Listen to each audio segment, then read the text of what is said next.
The term space law does not carry a universal definition. Space law is everything. This is a subject that demands tremendous amount of reading and accumulation of knowledge. It requires not just a legal set of knowledge, but you also need some background in international relations, geopolitics, history, geography. India should be at the forefront of this kind of thinking, but we also have a current crop of younger professionals coming in and defining these things. Foundation in humanities is very important.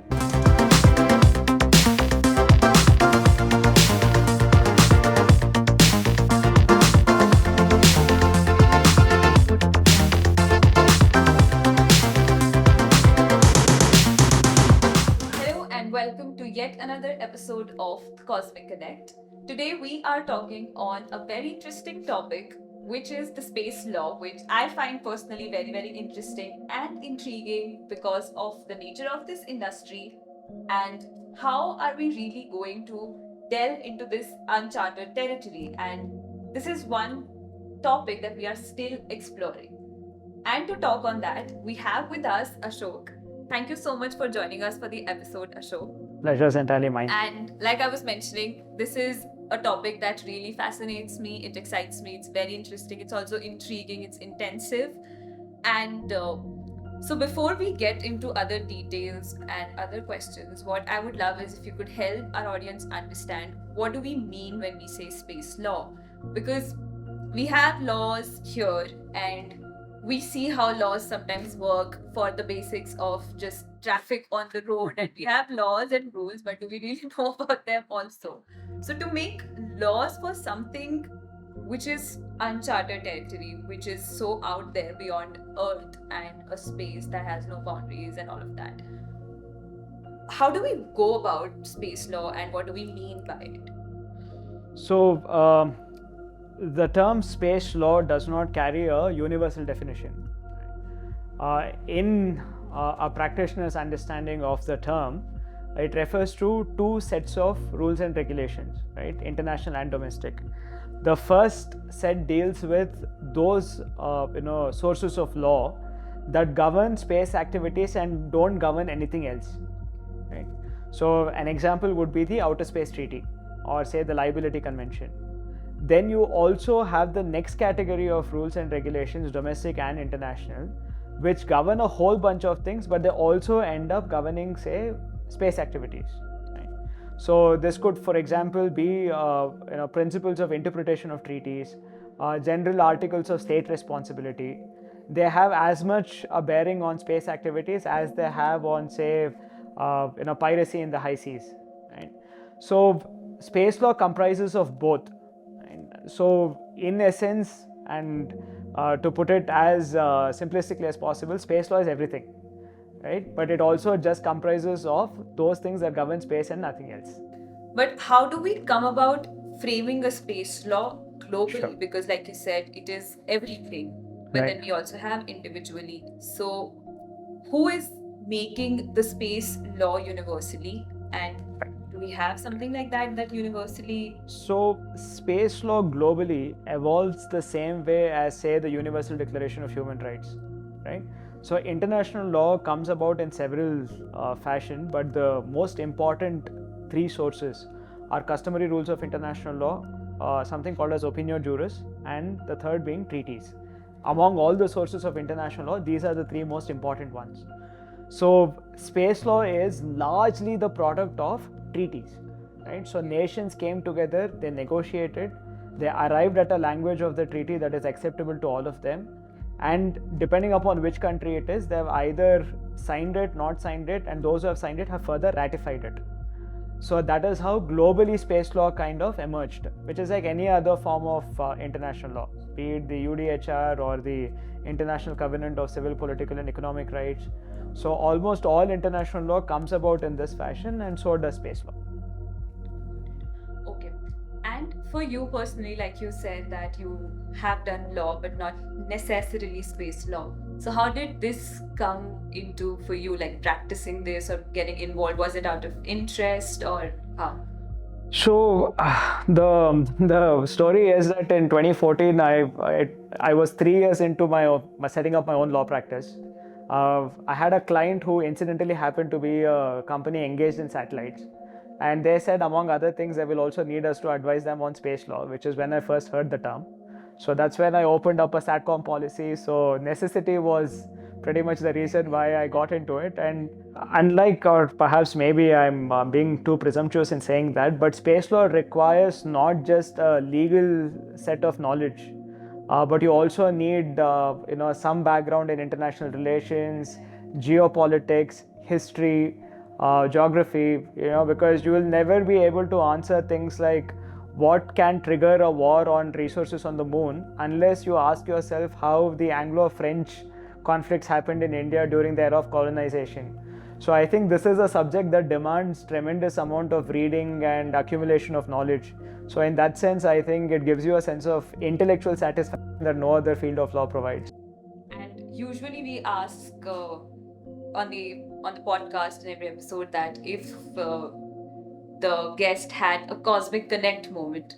So for you, was it something like that with space, or should we say that moment when your client asked, and that was sort of that moment when you started exploring? So my story, if I may very candidly say so, was that I was part of a roundtable meeting or discussion around the space industry.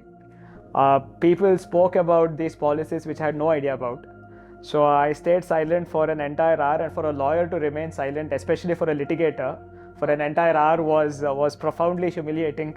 So I found the need to figure out what this is and ensure that I'm able to at least justify the fact that I was part of a lunch meeting of this nature.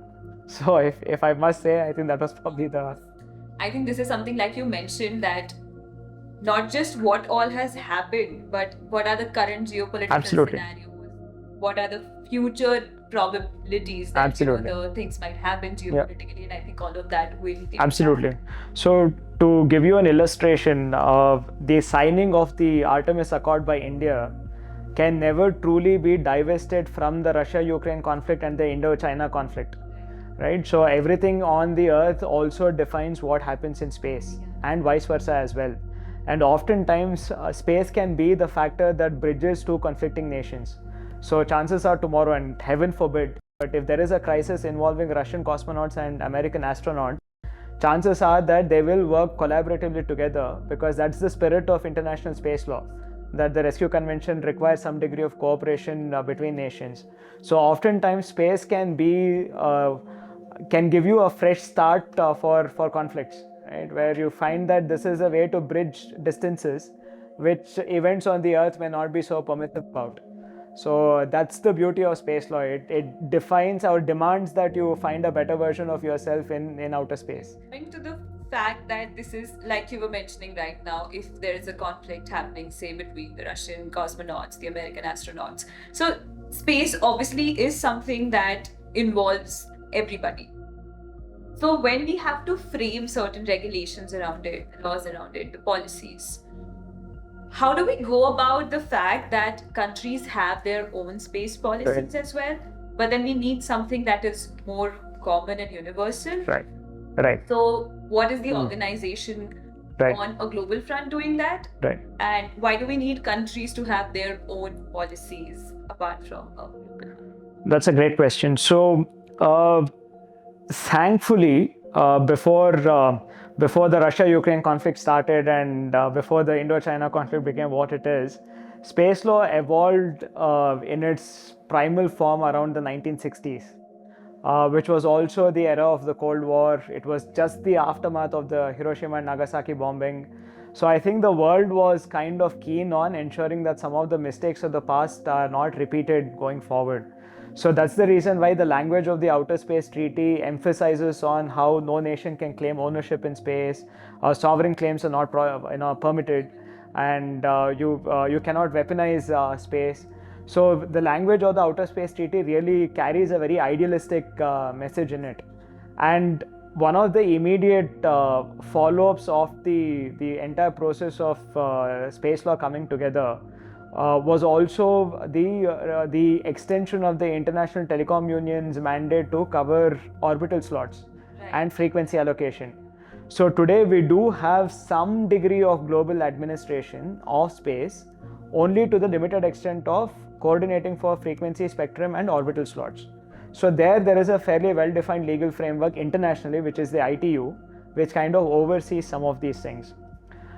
But there is a whole bunch of space which is not just orbital slot and frequency. For example, the Moon mission, the Mars mission, or the Voyager, which is now stepping across the borders of our Milky Way. Now, in those scenarios, the reason why domestic laws are important to address what is not covered by a global administrative framework is that under the Outer Space Treaty, a nation bears state responsibility for the actions of the private individual.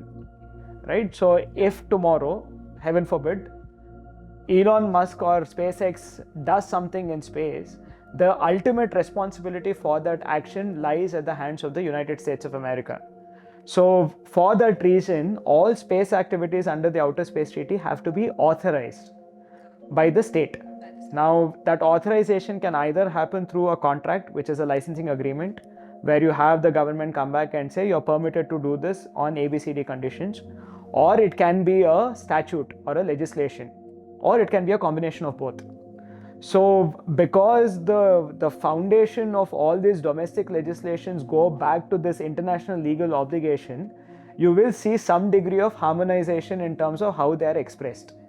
There will be some areas of divergence, for example, on say mining of resources on the moon, but those are thankfully not too many, nor do they have immediate present day implications, because asteroid mining is still not, it's in its very nascent stage. So by and large we have consensus, by and large we have harmonized legislations. On matters of difference, I think we will be able to probably negotiate and come to some understanding. Since we spoke about processes and also the language of how it is done, if you could help us understand briefly how the policy document, what a policy document entails, how a policy document is framed, or how does that reach to becoming a law, Sure. and the process of it. The concept of what a policy is, I think, is so vast a subject that for the purposes of this discussion, I'll probably keep it focused on space. Right? So, for example, even when say profit-linked manufacturing schemes were announced for tax incentives, that was also expressed in the form of a policy, but the way in which that happens is very different from say a space policy. In the context of the space policy, the way the policy emerges is slightly different in the sense that the policy currently defines the vision of the government for a legal framework. Right? Because what space activities need is a law. The policy, whether to determine whether it qualifies as a law or not, you essentially look at what is the binding character of it, which then goes back to the question of what happens if you violate the policy. So currently the policies of say the Indian Space Policy of 23 or the Earth observation policies, they really don't stipulate consequences for what happens when you violate it. So they probably fall short of having the character of a law, as opposed to other policies which follow a law. So in the context of space, essentially the first questions that the Indian government had to answer, especially after 2020, was what is it that we want to achieve as a spacefaring nation, right? What is it that we want to achieve, and what will be the roles of the different stakeholders in achieving it? So that vision of the government in terms of envisaging what a government will do, what a private sector will do, that is what is expressed in the form of the Indian space policy.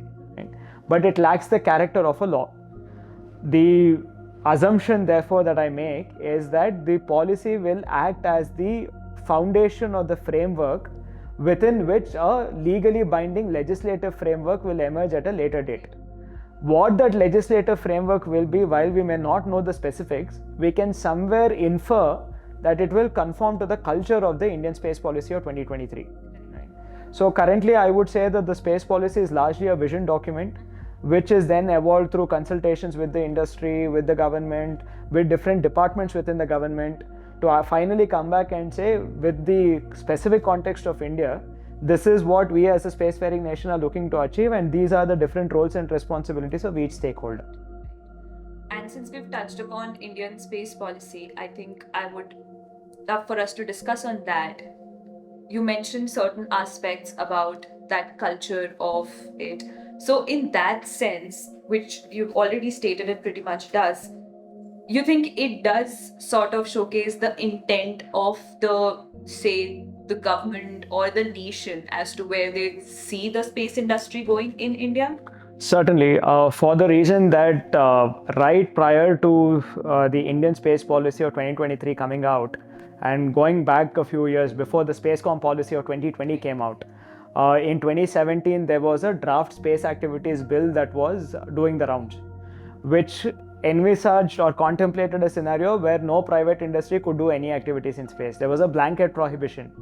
And that essentially meant that for a lawyer like me, if the question were to be asked, had that bill translated into a law, what is it that industries can do in space? I would say the answer is nothing. You can supply to the Indian space program, but ultimately it will be an ISRO who is going to drive Indian space activities. So we spent the better half of the time prior to 2020 telling clientele what they can't do. But thanks to the policy of 2023, for the first time, I can actually sit down with a client and say, look, these are the things that you can do now. So I think somewhere the intent of the government to encourage industry and to foster a very thriving space ecosystem is very much apparent in the space policy. The hope, of course, is that the binding legal framework will reflect the same ethos. Okay.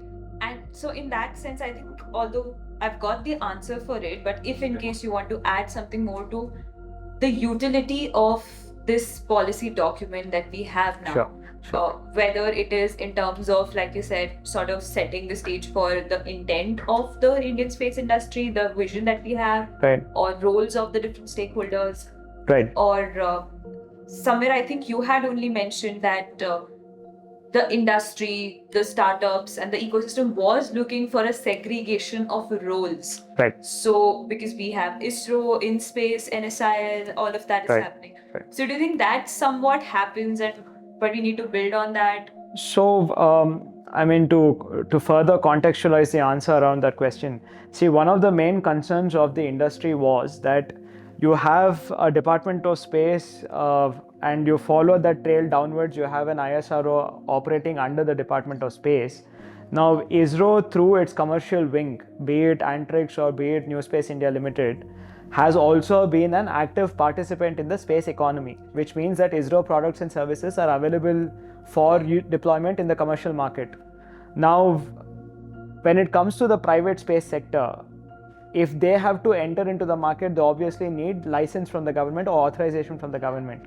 Now, if, for example, a private industry comes up with a product which is competing with ISRO, and the powers of policy making is with the person who's managing ISRO, then there are concerns of conflict of interest. So, and every decision of the regulator would be seen from the point of view of the conflict of interest, because ultimately there should not only be the absence of bias, there must be the absence of the apprehension of bias. That is the expectation. So, within that concern, the Indian space policy defined InSpace as an autonomous regulator of space activities. However, clause 8 of the very same policy also says that the Department of Space can reallocate any of these roles and responsibilities. And the big question is, if the DOS or the DOT, which is the Department of Telecommunication, decide to say no to a licensing application, can InSpace veto a Department of Space and say yes, and they can't.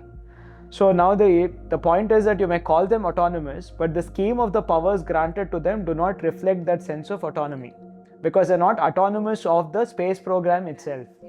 So that being the case, yes, there are a few areas of concern, but that being the case, I think the overall experience of working with the government has been largely positive. The conflict of interest has not been a concern. But if the policy document has to translate to attraction of foreign capital, they will go by the language of the policy more than the experience on the ground. So somewhere it's very important to have a predictable policy framework reflected in a written document, as opposed to saying that the people administering it are good-hearted and therefore you can expect a fair and equitable treatment. Right. So, since you've been now in the industry for 9 years and sort of working closely with the clients who deal with in the space industry and the space law you've been looking into, going forward, seeing these things, some of those things are a good step ahead, which was awaited. Certain things probably are clear, but then of course there are more things to be done.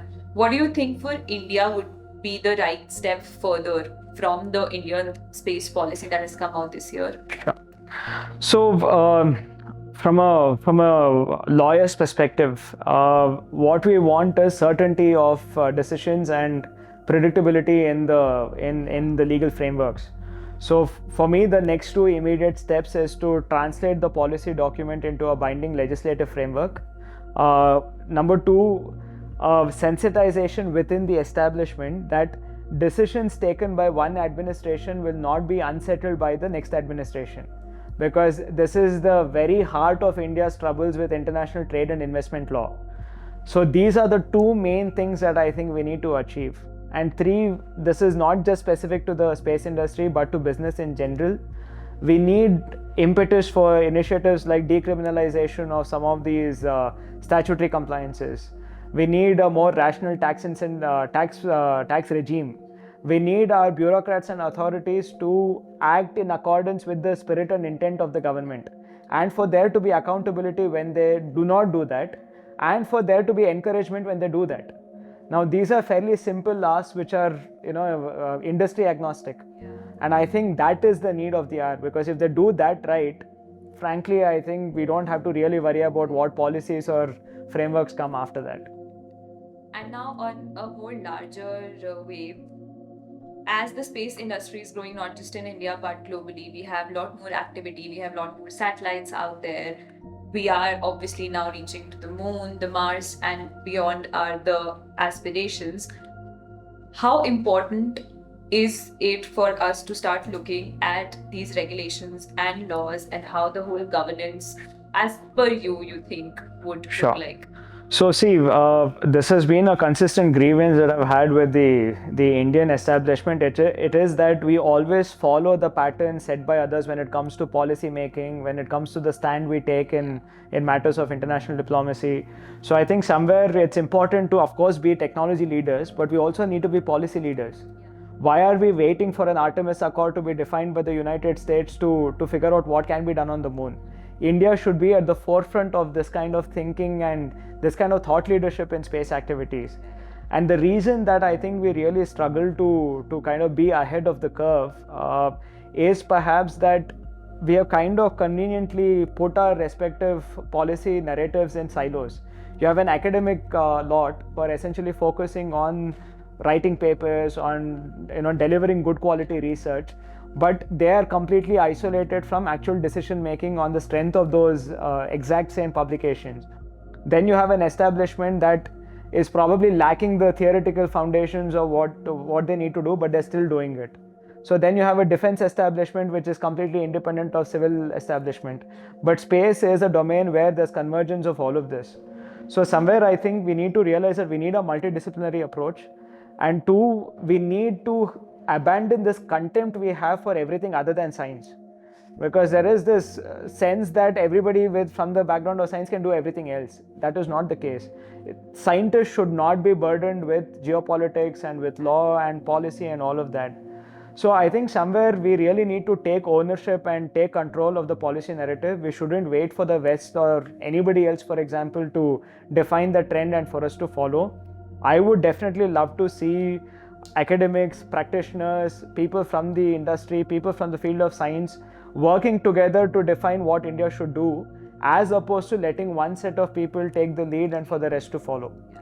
And I think that's a very interesting and important thought that we need to have. And it reminds me of another conversation I was having with someone where we were talking that we are looking at having resources on moon, settlement on moon, but it's not enough for us to have engineers looking at what kind of human settlements we'll have. If we really, say decades down the line, have humans living on moon, there will be so many other things as to the cultural aspect, the policy aspect, how Absolutely. are things going to be there, and even on a lighter note, what kind of a culture we'll have, what is the entertainment Right. people will have there, Right. what are the things they'll be doing, and Right. for that we'll need a collaborative approach. Absolutely. But I don't think we are thinking on those lines right now as to So how things will look. I genuinely believe that when we discuss matters of space law and policy, it is absolutely imperative that we not only bring in the very experienced folks from the 80s and the 90s, but we also have a current crop of younger professionals coming in and defining these things. Because the older lot might have experience, but the younger lot have imagination. And I think that amalgamation is absolutely critical. The second thing is that I think historically also, if you look at the history of, say, Russia and the United Kingdom and the Industrial Revolution, the reason why probably the democratized societies of Europe went ahead while Russia stayed behind was that the legislations around patenting fueled innovation in the Industrial Revolution, which the Russian monarch did not anticipate or did not see. So innovation and technology leadership and economic growth and therefore political power follows a sound policy approach, not the other way around. This fundamental wisdom is lost on the establishment in this country at all levels. Thankfully, it is changing. But historically, that is a problem. We had people from within the state establishment who are hardcore scientists representing India in negotiations on treaties surrounding space, which is absolutely fine. But you need to have other perspectives as well. And I think for that to happen, we need to realize that one set of professionals alone can't do this. So I think what you very interestingly mentioned, Ashok, that how you talked about amalgamation, collaboration, and how we need all kinds of people when it comes to space and the activities in space is something that is very, very important. I feel that we need to look at, and is something that I am also hoping happens through this podcast, that I just want to bring people from the different profiles and portfolios, but who are associated with space industry in some manner, and sort of showcase to the next generation that this is a multidisciplinary subject. Yes, we need engineers, we need scientists, we need researchers, and they have their own importance, but there are also other roles and responsibilities, and they will be equally important. So thank you for bringing that out without me having to ask. Thank you so much. And I think that's a great note to conclude as well. But just last bit before we close it, since we talked about how much reading is a part of your profession and how important it is, would you have any sorts of suggestions for, say, young professionals or students who want to pursue or are thinking to get into this, some kind of readings or maybe books or papers that they can look at just to see how much are they able to read also before they get into it? Okay, so I mean, for most legal professionals, and this is not just for space lawyers, I think foundation in humanities is very important. So the more you understand concepts like philosophy, sociology, political science, international relations, the easier it will be to kind of wrap your head around concepts of law, including space law. So that would be, of course, the starting point. Within space law, Professor Stephen Freeland is somebody that people should definitely follow. Then, of course, there is Cassandra Steer, both of whom I think are from Australia, if I'm not mistaken. Their work, I think, is an excellent blend of not only very strong academic foundation, but they're also very, very pragmatic in their approach. So I think both of them would definitely be somebody that I would recommend very strongly. We have a lot of good space law professionals in India. You have Dr. Ranjana Kaul. So I think just in terms of books, I don't think there's that one book that I can say that captures the essence of space law. But if you generally read up, say, Malcolm and Shaw on international law, you will somewhere kind of slowly come into space law eventually. There is Outer Space Treaty, there's a Liability Convention, Rescue Convention, Registration Convention, the documents of the CUPOS, the PAROS. So these are some things that you can come into after you have had a good foundation in everything else. Yeah. Thank you so much. I think that's very encouraging. You've talked about philosophy and brought up in everything, and that's very encouraging for me personally because I don't come from a technical background. So neither do I.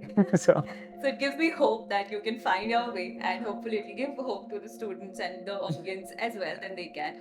But that's a lot of things that we can explore reading. I'll also make note and hopefully get to some reading. Thank you so much for sharing. Not at all. My pleasure. Thank you for having me on the podcast.